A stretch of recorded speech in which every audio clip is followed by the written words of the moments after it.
This time the body does not die. The body is a deity. A long rising sun igniting its own shadow.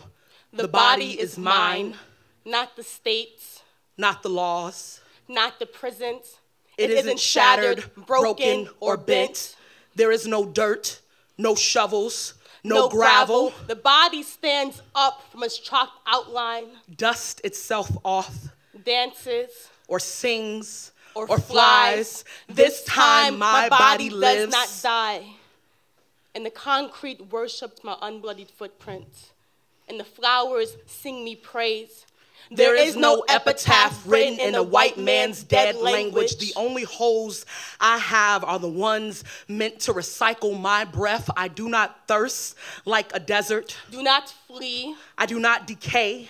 Do not Houdini split in two by the mouth of a starving tree. I wear the rope as necklace. Use the whip as leverage. This time we use the master's tools to kill the master.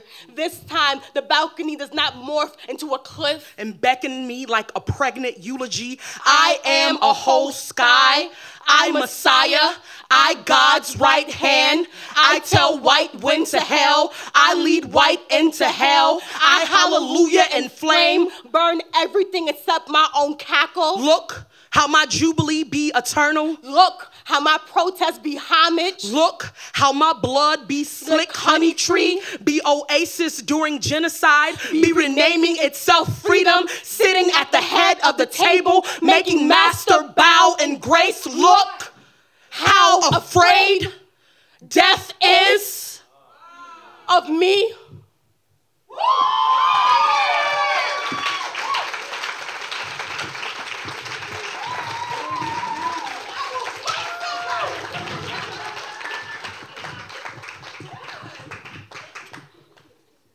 You could hang me from a tree, hunt me down, dead blood in the streets, crack my skull hard into concrete, and still I levitate, levitate you. I'm the kind of mother could change who gets her child killed. My speech. This is the prophecy passed down to me from a lineage of women haunted by the ghost of their slain children. Handcuff. I'm bred from a landmine generation. Millennials, rowdy kids with too much bark and not enough noose. One day I will birth a target with as much fight as me. A girl who rips me wide open, her body wet and heaving, smeared with as much blood as the American flag. She won't have an umbilical cord, just caution tape strangling her neck. I'll call her my little angel, and she'll disrupt everything. Scare her teachers, combat classroom erasure with an Ashada Shakur pistol, just like I taught her once. We threatened to chew a police officer's face clean off. Our teeth glittered so loudly, he didn't know which prison to put us in, the kind with rabid dogs or the kind with black women hanging from the rafters. My daughter will inherit my body weight, my neck to rope ratio. My daughter will go to protest. We'll lodge picket signs down guns' throats. We're mine guns. They got throats and we know how to break them one day. My daughter will think herself bulletproof. Handcuff my skin. And the night will swallow her body whole. Leave behind nothing but a hashtag and a non-indictment. I'm the kind of mother who breeds coffins. We'll try whose teachings will get her children killed. Whose children will make me watch them die on television, on live screen, on FaceTime again and again and again. I'm the kind of mother who will spend the rest of her life YouTubing the exact moment her child's heart stopped, who will think back to her conception, how I wanted to save her, how I wanted to abort her but was afraid the state would rule my abortion as a black-on-black crime. What is a black body if it isn't pulling its weight in black statistics? What purpose do our children have if not to raise the body count or fill the jailhouse? America got us thinking prison cells be our new retirement plan. If I had any sense, I teach my daughter to duck and dodge, but I birthed a rebellion, not a peace treaty. So I tell her to bob and weave, to spit and scream, to stare into the eyes of murderous cops and fantasize about skinning them, see how blue their flesh really is once it's been carved away from the bone, because I'm the kind of mother who knows her womb is a graveyard and will still invite the dead to rise from it anyway. Motherhood is a special kind of witchcraft. You've never seen its black magic until you've witnessed a black mother rise from her child's ashes again and again, contort ourselves into phoenixes just to honor our children's last breath. I'll be immortal, so I never ever die. Bitch, I levitate, levitate. Good afternoon, everybody.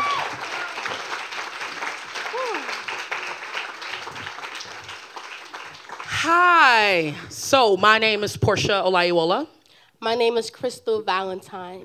And we are Levitate. You like how we said it together? Yeah. That's not practice, actually. That's not practice. So we are, Levitate is a lifestyle, right? It's a movement about celebrating, right? What it means to be black and queer and woman and poor and sometimes gender nonconforming and all of these things, right? We think about our intersecting identities, but not just as it relates to oppression, but specifically how it relates to joy, right? This joyous rage.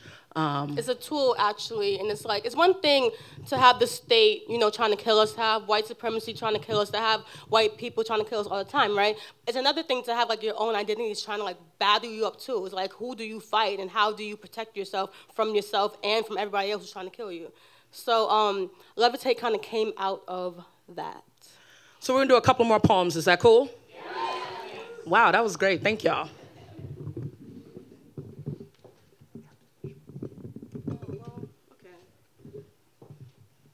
I just have a short poem. It's like really, really short, but it's like really funny, and it's the only thing that I have with me that's funny. Cause I don't know, that's all I got. So I'm winging on it, and I hope y'all help me out. Y'all gonna laugh, right? Okay. It's called What I Should Have Done. He asked me to the dance. Well, really asked him to the dance. And he said, when pigs fly, so I stapled feathers to his back, pushed him off a roof, and told him to pick me up at 8. Thank you.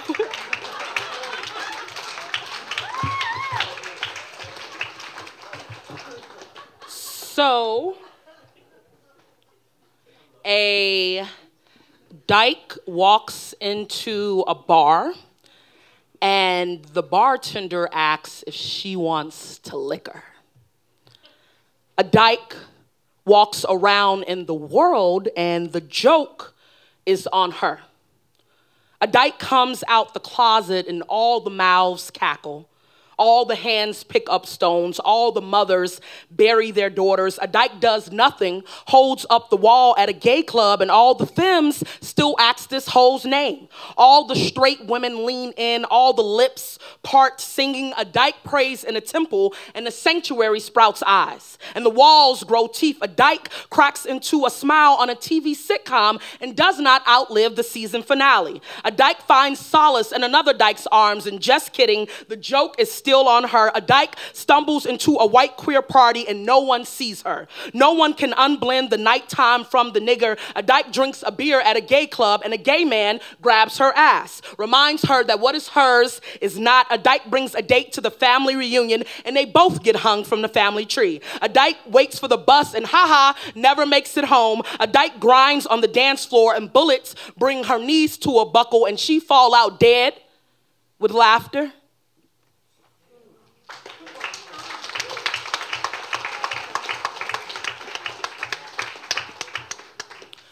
So I had the chance to ride up here in a carload of people in the middle of the night. It was actually pretty epic.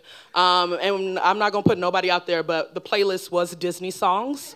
And we all just rode up here singing Disney songs. But I'm like a closeted Disney fan, and I write a lot of work on like Disney and reimagining Disney fairy tales. So I'm gonna do one for you all really quickly. Is that cool? So everybody knows the story of Rapunzel? Yes. All right, so the title is a haiku. It's called Tangled, AKA Rapunzel, AKA long hair, don't care, and what? So I'm standing in the checkout line at the grocery store. Been standing, waiting patiently. I mean, at least I ain't looking busted. My hair is laid and I got these freshies on my feet, so at the minimum, if I'm out here for this long, at least I give the people something kind to look at. My sister say, don't matter if the lights are cut off at the crib, or if uncle takes over your bed and you don't have a place to sleep, stay dressed to impressed. In other words, stay fly. So you never know who you're gonna see out here in these streets, and I'm thinking I might see the whole damn city, because for some reason, unknown to me, they only got one register open tonight. I bust open my flaming hots to curve my hunger. I'm too pressed to get back to the high-rise at Cabrini. Anyway, it's my turn, and I start loading my groceries onto the moving conveyor belt at the counter.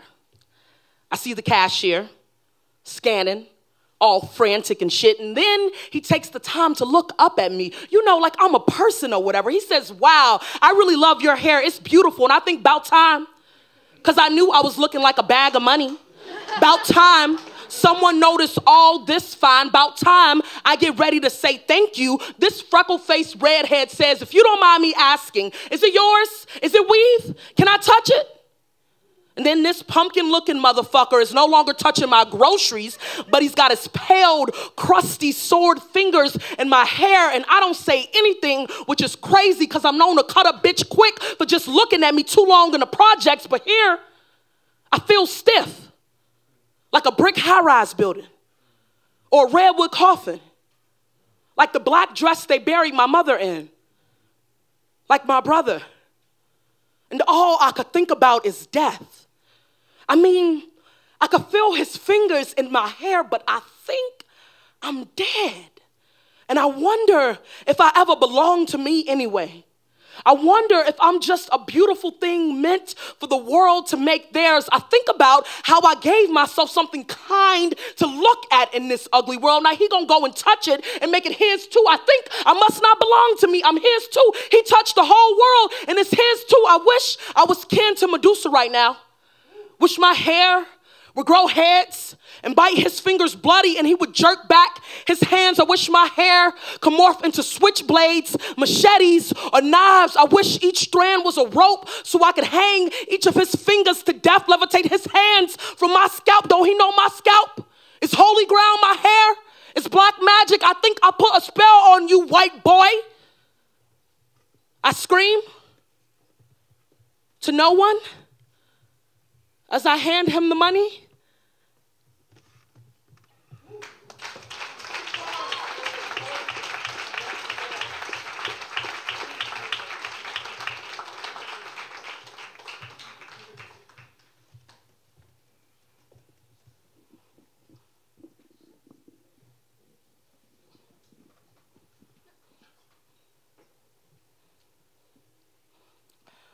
Okay, so bet. Me and Nana was standing in front of the bodega, waiting for Keith to come through to give me the money for Mama's hair. But you know, Keith's slow ass take forever in God's rest day just to get somewhere. For real, that nigga take forever in God's day just to get somewhere. And I'd be like, damn, nigga, why you gotta wait for a resurrection just to put your Timbs on? Because he don't go nowhere until he's seen that the sun is living. And I'd be like, I get it. Because his life is no more fun. Keith's just like a regular Harlem nigga, regular Brooklyn nigga, I suppose. And I guess that the only functions he get invited to are funerals. But I guess it's okay, because the cops be there too. And I guess a little extra light ain't nothing kill nothing but a black boy, and he be all, I got to put money on my Metro card. And I'd be like, damn, son, don't you know how to run by now? And he'd be like, I'm just too slow for God's call, because he the type of nigga that let everybody pass him on the phone line. And I guess some people are cursed enough to live forever and not realize everyone around them done evaporated into a ghost, and Keith was a God-fearing gangster. But if you ask me, God must really hate him because he ain't ever seen his ass, so I feel for him. Because it must be hard to watch your daddy love up on everyone else and treat you like a step coffin. But anyway, we be waiting on his snail ass, and I ain't got patience. So I run inside to get me a Fireball and some Jolly Ranchers, and I ain't gonna lie, I low-key hate that store. Because the man behind the counter is always trying to get my number, and he cute or whatever. But he like 12 years older than me. My mom don't play that shit. But he always give me free candy, so I guess it's cool. Though I make sure not to stay in there too long because he likes to watch me suck it. And he a creep. And I don't know why he always got to remind me that I got a mouth. And remember when we were kids? And we would hear stories about him failing on little girls? Like, damn, he the type of nigga cops won't ever choke out. He the type of nigga that lives forever. And shit, even if he did catch a bullet, I bet my dumb ass gonna be up in there holding his mama's spear while she sprawled out, spitting his eulogy. Like, damn, remember when that happened last time? Like, shit, it's only Wednesday, and Keith already ran out of suits.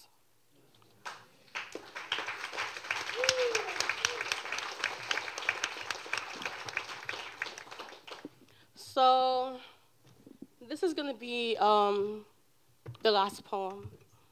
And the reason I think that, for me, why I decided to be in Levitate with Porsha was in the summer, I just saw everyone around me kind of just dying.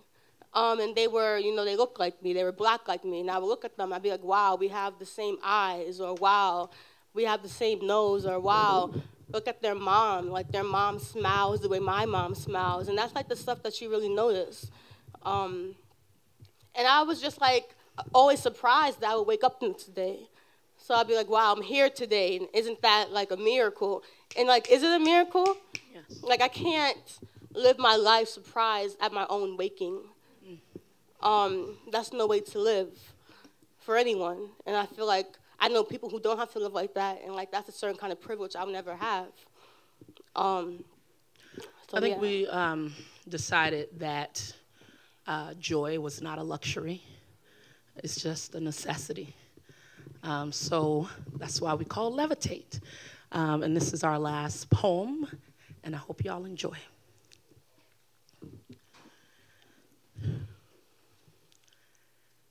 Niggas say, we don't die, we multiply. Niggas say, we don't die, we rise like the sun. Say, we be like blood pressure, rising like sea levels, rising like Katrina. Rise, nigga. Feet off the ground. Levitate. Like magic trick, like rabbit out the hat. Like pop goes the weasel, nigga out the grave. Like a resurrection. Like a savior. Like the price of Bibles after white Jesus was invented. Like the price of cotton after the Genesis was invented. We rise like the rent we can't afford. Like the price of sneakers and a jersey dress to match. Like Jordan on the court. Like defendant in the court like a corpse. We rise like the moon. Like the heat in the pan when the grease fry the chicken brown. Like the heat in the chair when the nation burns our brothers down. Like a sunflower yawning over a cemetery or a prison yard. We rise like the smoke from a burning blunt. We rise like the smoke from a burning building. Like the smoke from a burning body. Rise like the body count. Rise like the body don't count. Like a ghost, holy.